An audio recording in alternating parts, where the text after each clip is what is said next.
cerita berjudul Batu Belimbing, karya Diana Nurleila. Dahulu kala hidup seorang ibu bernama Sufia dari sebuah desa bernama Nurullah. Ia memiliki putra yang tampan bernama Zainuddin. Zainuddin sangatlah menyayangi ibunya yang rela banting tulang demi membesarkannya seorang diri, karena ayahnya yang telah lama meninggal sejak ia masih kecil. Di suatu pagi, saat Zainuddin hendak berangkat berdagang, tanpa sengaja ia bertemu gadis cantik dan kaya raya bernama Danaya, berasal dari kota. Zainuddin terpesona dengan kecantikannya hingga membuat ia memberanikan diri untuk menyapa dan mendekati sang gadis. Ternyata gadis itu bersikap angkuh setiap kali Zainuddin mencoba mendekatinya, hanya karena penampilan Zainuddin yang terlihat umum. Meskipun ia berwajah tampan, tetapi tidak sedikit pun Danaya tertarik padanya. Melihat reaksi Danaya yang angkuh membuat Zainuddin akhirnya minder. Di suatu ketika saat mereka kembali bertemu dan bersaling bertatap muka, Zainuddin pun menunjukkan sikap cuek padanya. Zainuddin tidak lagi menyapa Danaya seperti biasa, bahkan memandang wajahnya pun tidak. Namun ternyata itu membuat Danaya menjadi kesal karena kekesalan Danaya sendirilah yang akhirnya yang membawa ia menemui dan menyapa Zainuddin. Hei Zainab, setiap kau melewati aku mungkin memaksa macam nak cuka batang. Kalau bebe aku sama kau macam ini, jak lihat mukaku, tanya Danaya kesal dalam bahasa Melayu. Dan apa bebe, jak aku tahu diri, setiap kau lihat mukaku macam nak jak suka je. Mendingan aku jauh, biar tinggal sana, sahut Zainuddin. Sejak pertemuan itu, Zainuddin tidak pernah terlihat oleh Danaya. Itu membuat Danaya mencari-cari keberadaan Zainuddin hingga ia menemukan sebuah gubuk reot yang ditinggali oleh Zainuddin. Saat Danaya melihat gubuk reot yang ditinggali oleh Zainuddin, ia kesal karena tertarik pada laki-laki miskin seperti Zainuddin. Namun ia terlanjur jatuh hati pada Zainuddin hingga akhirnya ia membuat siasat bohong untuk Zainuddin. Zain, kau nyangka suka sama aku? Tanya Danaya masih dengan gaya angkuhnya. Kira siapa yang tak suka cewek cantik dan manis kayak kau, Nay? Sahut Zainuddin. Mon tak kau melamarku ke orang tuaku? Perkataan Danaya jelas membuat Zainuddin terkejut karena Danaya yang amat dicintainya minta dilamar olehnya. Tanpa pikir panjang, Zainuddin dengan cepat menjawab, "Mau ingin aku naik?" tanpa ragu-ragu. Tetapi dengan syarat kau tinggal di rumahmu. Kakak ye, kau ikut sama aku. Kalau aku kasih kau kehidupan yang senang, sampai kau harus kerja semacam kini tu. Cuma kau tak boleh ajak jumpa sama makmu sampai bila-bila. Pokoknya kau anggap kau kini tu anak yatim piatu. Cemana? Sutiah terkejut dengan permintaan Danaya yang hanya menginginkan anaknya tanpa menginginkannya. Air mata Sutiah mengalir seketika mendengar ucapan kejam dari mulut Danaya. Apalagi mengharuskan Zainuddin menganggap ia telah mati.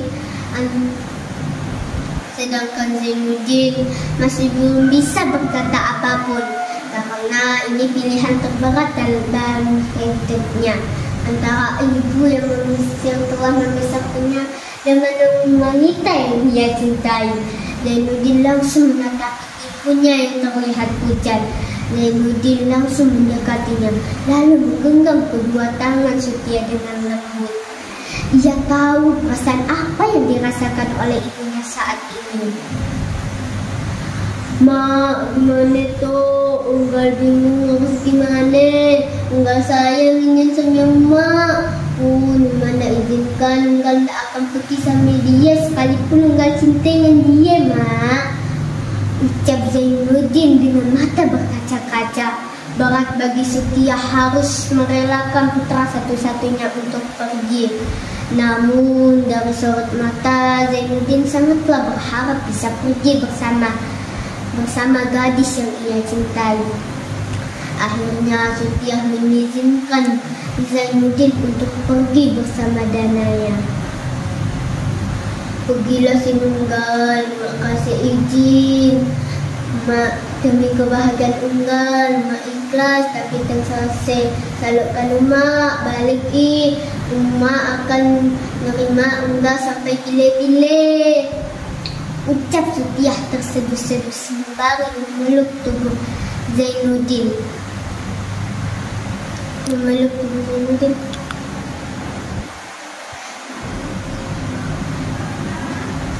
Raut wajah Zainuddin antara bahagia dan sedih karena harus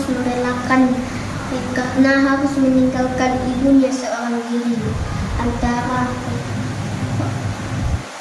Namun ia akan menjadi laki-laki sukses dan akan menemui ibunya dan memberikan kehidupan yang baik untuknya.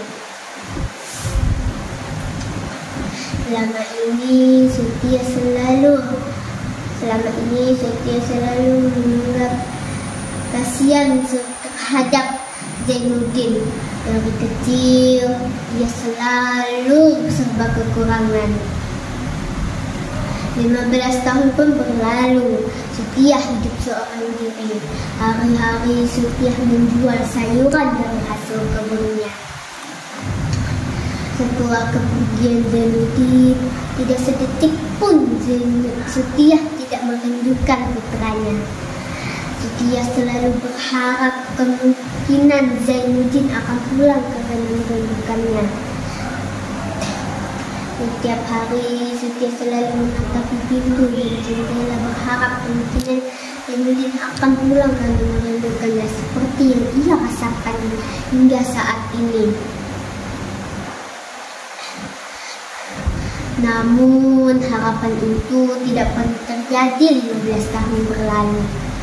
Hingga suatu hari saat Setia hendak berdagang, ia melihat gadis yang jalan sempoyongan dan terjatuh.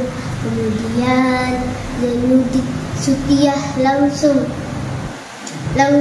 mendekatinya lalu membantu dia untuk berdiri. Setia lalu membawa gadis itu ke gubuk rawatnya dan memberikan makanan dan minuman. Karena Setia melihat anak itu terlihat pucat, ia bertanya anak itu berasal dari mana dan namanya siapa. Gadis itu bernama Danaya dan putri tunggal dari anak Zainuddin dan Danaya. Ia kabur selama 2 hari karena dipaksa untuk menikahi pria yang ia tidak dicintainya. Setia senang karena bisa bertemu cucunya. Sebaliknya Dayang pun juga senang karena ada yang ditemaninya. Saat Dayang ingin pulang setelah berdagang, Zainuddin dan Danaya melihat keberadaan putrinya. Ia langsung mengikuti arahan dari putrinya. Alangkah terkejutnya Danaya yang di rumah yang dituju Dayang adalah rumah Setia, ibunya Zainuddin. Danaya langsung murka menganggap Setia telah menculik anak kesayangannya. "Hei orang tua, kenapa kamu menculik anakku?" ucap Danaya.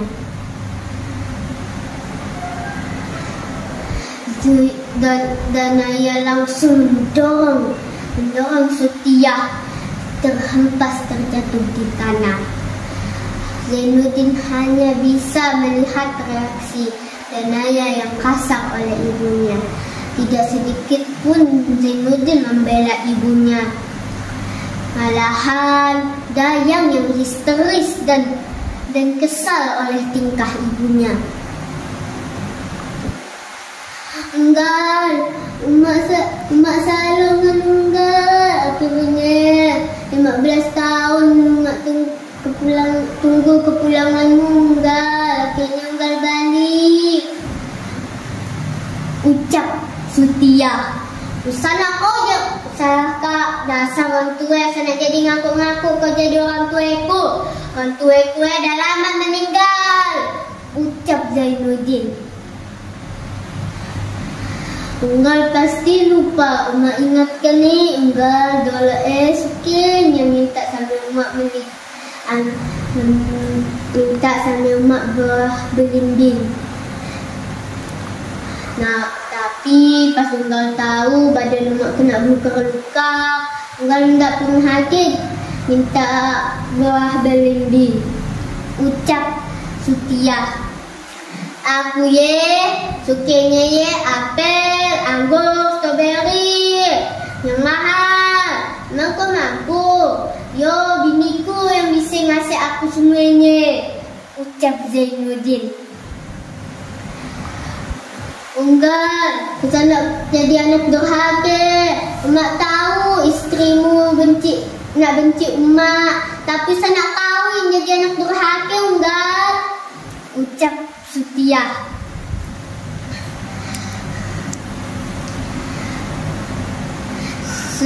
Setia lalu ingin memeluk tubuh Zainuddin. Zainuddin langsung menepis kasar untuk Setia lalu terhempas di tanah. Sana kau sentuh badanku dengan baumu. Ya, aku dah anrileh. Badanku disentuh sampai bau busuk gitu.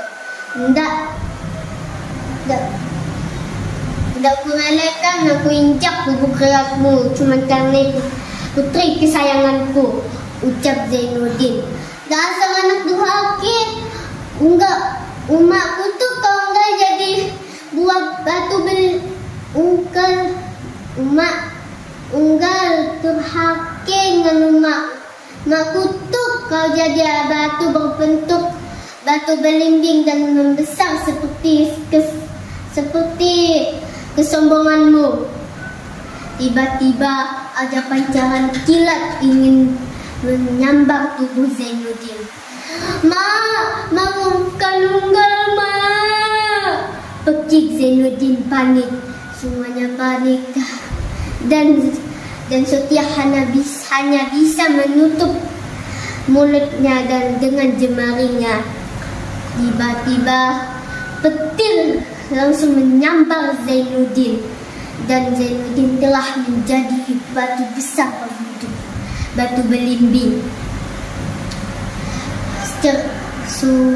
Cuaca pun menjadi cerah seperti tadi.